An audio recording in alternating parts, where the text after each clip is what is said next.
हाल ही में धार्मिक जगत के दो प्रसिद्ध कथावाचकों प्रेमानंद जी महाराज और अनिरुद्धाचार्य जी महिलाओं पर दिए गए विवादित बयानों को लेकर जबरदस्त विवादों में घिर गए। लड़कियां लाते हैं 25 साल की। अब 25 साल की लड़की 4 जगह वो मुंह मार चुकी होती है, सब नहीं पर बहुत। Wake up to reality.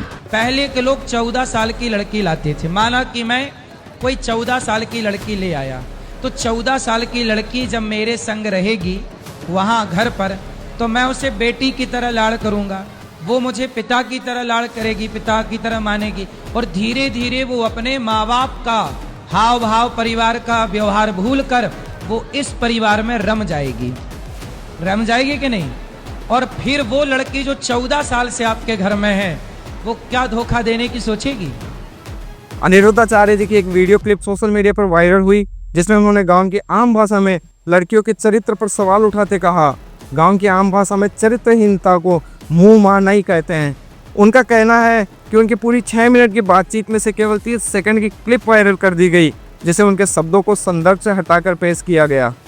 उन्होंने कहा यह विरोध संतों के खिलाफ है, न कि सिर्फ भाषा के खिलाफ। उन्होंने अपनी बात के बचाव में कहा कि उनका मकसद पुरुष और महिलाओं को सदाचारी बनाने की प्रेरणा देना था, लेकिन शब्द चयन अशोभनीय था।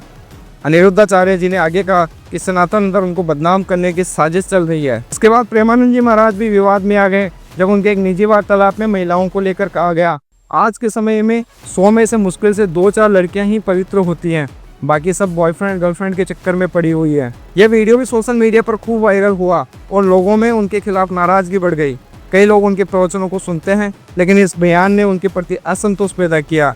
संत समाज से कई लोगों ने उनके शब्दों की आलोचना की और कहा कि कथावाचकों को अपनी भाषा पर संयम रखना चाहिए। इन बयानों के वायरल होते ही बॉलीवुड की हस्तियां भी विवाद में कूद पड़ी।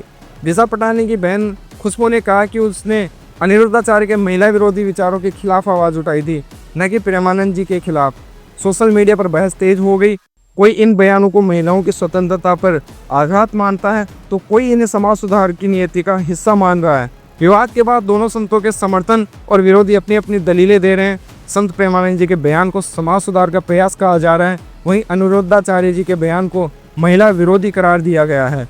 दोनों की क्लिप्स पर तीखी प्रतिक्रिया जारी है। कुछ संतों ने सार्वजनिक रूप से इन बयानों की निंदा करते हुए कहा है, भाव चाहे अच्छे हों, लेकिन शब्दावली बिल्कुल अनुचित थी। इस पूरे विवाद में धार्मिक संतों की भूमिका, महिलाओं की आज़ादी और सार्वजनिक मन से दिए जाने वाले व्यक्तित्व को लेकर राष्ट्रीय बहस छेड़ दी है। तो दोस्तों, आपको क्या लगता है कि प्रेमानंद जी महाराज और अनिरुद्धाचार्य जी का जो वाक्य था वो समाज के लिए सही है या गलत है? अपनी राय कमेंट करके ज़रूर दीजिएगा। जय हिंद, जय भारत, धन्यवाद।